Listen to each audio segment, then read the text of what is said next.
Good evening. I ordered an additional 30,000 American troops into Afghanistan.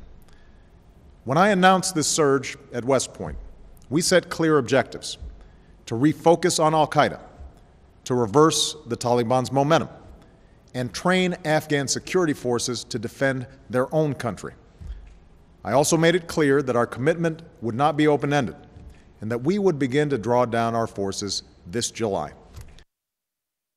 Starting next month, we will be able to remove 10,000 of our troops from Afghanistan by the end of this year, and we will bring home a total of 33,000 troops by next summer, fully recovering the surge I announced at West Point.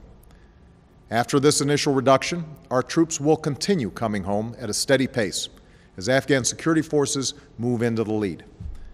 Our mission will change from combat to support. By 2014, this process of transition will be complete, and the Afghan people will be responsible for their own security. The information that we recovered from bin Laden's compound shows al-Qaida under enormous strain.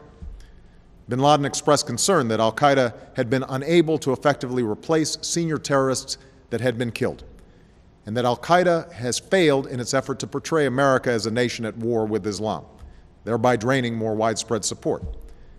Al-Qaida remains dangerous, and we must be vigilant against attacks.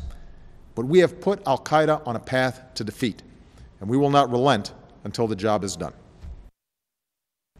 We do know that peace cannot come to a land that has known so much war without a political settlement. So as we strengthen the Afghan government and security forces, America will join initiatives that reconcile the Afghan people, including the Taliban. Our position on these talks is clear.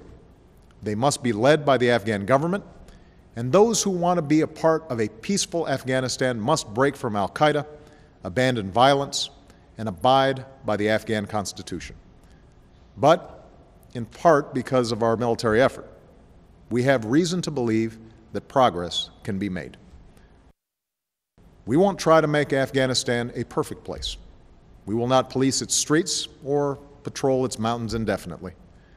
That is the responsibility of the Afghan government, which must step up its ability to protect its people and move from an economy shaped by war to one that can sustain a lasting peace.